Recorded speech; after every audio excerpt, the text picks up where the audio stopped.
तेल की खरीद के लिए पीएम जहां बचत करने की अपील कर रहे हैं, वहीं सोने की खरीद को लेकर बहुत सख्ती से कह रहे हैं सोना खरीदने की जरूरत नहीं है। सवाल यह है कि सोना खरीद का बढ़ता क्रेज कैसे देश की इकोनॉमी को कमजोर कर रहा है।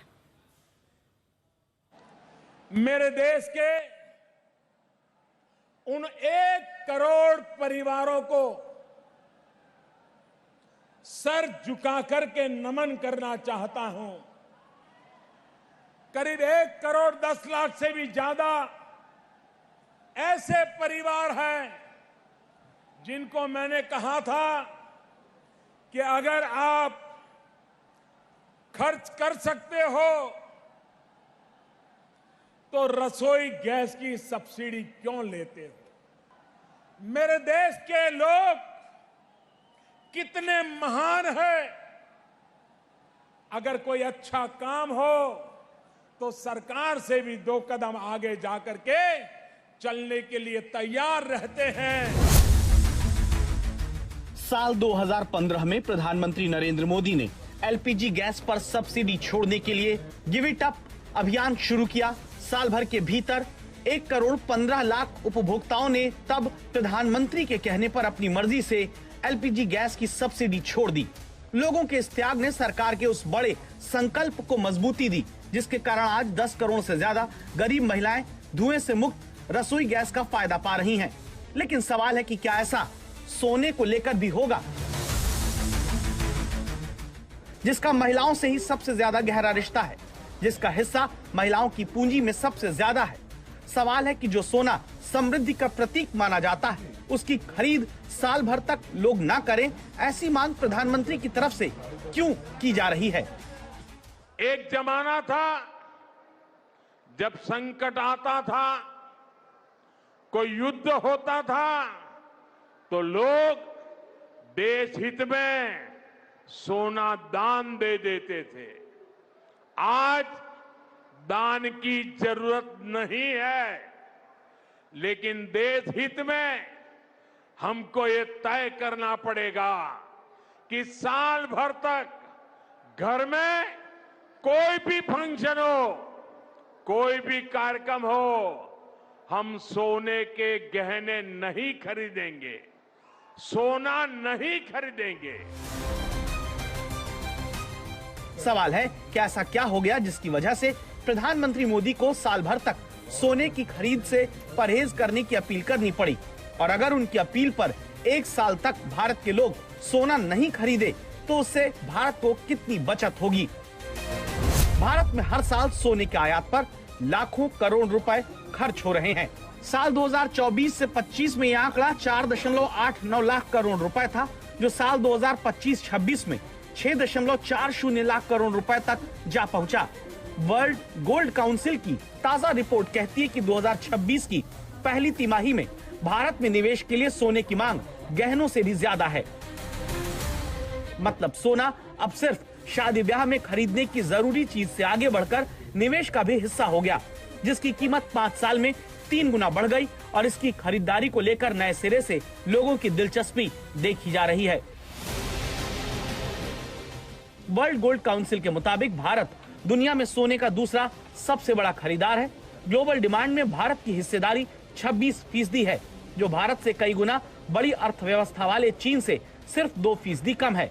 पिछले साल जून तक में भारत में सिक्कों और गोल्ड बार की मांग में 23.9% से बढ़कर 32% तक का इजाफा आया। अचानक मांग में आई इस वृद्धि की वजह से सोने के आयात में जबरदस्त इजाफा देखने को मिल रहा है। वित्त वर्ष 2025-26 में सोने का आयात 721.03 टन रहा, जो वित्त वर्ष 2024-25 में 757.09 टन था। ब्लूमबर्ग की रिपोर्ट के अनुसार भारत में सालाना लगभग 700 से 800 टन सोने की खपत है, लेकिन घरेलू स्तर पर इसका उत्पादन मुश्किल से 1-2 टन ही होता है, जिसके कारण हम अपनी आपूर्ति के 90% से अधिक के लिए आयात पर निर्भर हैं। यानी भारत को सोना विदेश से लाना पड़ता है, जिसके लिए डॉलर चुकाना पड़ता है, और तब हमारा विदेशी मुद्रा भंडार कम हो जाता है। यही वजह है कि पीएम को एलपीजी गैस सब्सिडी की तरह अब 1 साल तक सोना ना खरीदने की भी अपील करनी पड़ रही है। आज के युग में हम बस में जाते हो, बगल वाली सीट खाली हो और हमें लगे कि चलो बगल में कोई पैसेंजर नहीं है तो जरा ठीक से बैठूंगा, आराम से प्रवास करूंगा। लेकिन अगर कोई पैसेंजर आ गया, बगल में बैठ गया, हम तो हमारी सीट पर बैठे हैं, तो भी थोड़ा मुंह बिगड़ जाता है, मन में होता है ये कहां से आ गया, जैसे मेरी सीट ले ली हो। ऐसा जमाना है। ऐसे समय 1,10,00,000 से ज्यादा परिवार सिर्फ बातों बातों में कहने पर प्रधानमंत्री की बात को गले लगा करके सर आंखों पर चढ़ा के 1,10,00,000 से ज्यादा परिवार अपनी सब्सिडी छोड़ दे। इससे बड़ा मैं आप सबसे कहता हूं, उन 1,10,00,000 से ज्यादा परिवारों के लिए जोर से तालियां बजाइए, उनका सम्मान कीजिए, उनका गौरव कीजिए। अब सवाल है कि अगर पीएम की इस अपील का असर हुआ तो इससे देश को कितना फायदा होगा? क्या महंगाई कंट्रोल करने में सरकार के हाथ मजबूत होंगे? अगर प्रधानमंत्री की अपील लोग मान लें तो सोने के आयात में फौरन कमी आएगी। इसका असर सीधे भारत के खजाने पर पड़ेगा।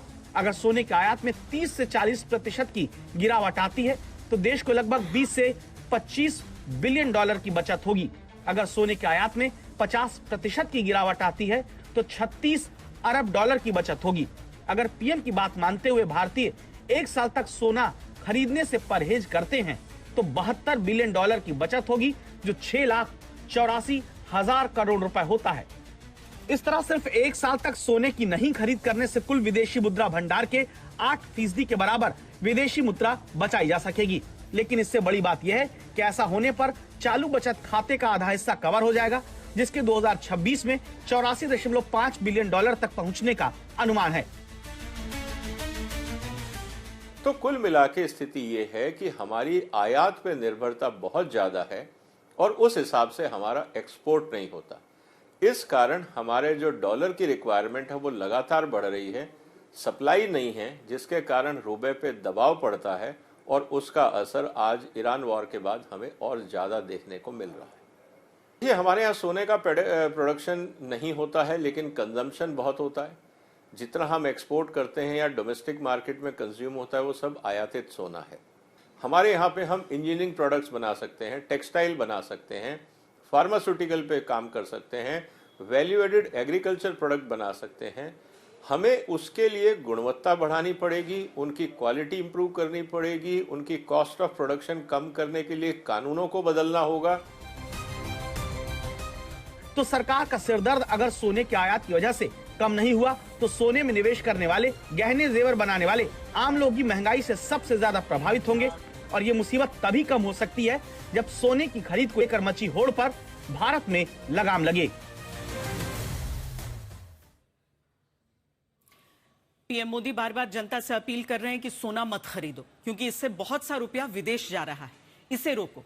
सवाल यह है कि पीएम को यह सब क्यों कहना पड़ा, वो क्यों बार बार विदेशी मुद्रा भंडार को लेकर चिंतित हैं, इसे अब हम समझने की कोशिश करते हैं। विदेशी मुद्रा भंडार बचाने पर जोर पीएम इसीलिए दे रहे हैं क्योंकि अगर ये सोना और तेल खरीद पर इसी तरह कम हुआ तो फिर इससे रुपया और कमजोर हो सकता है।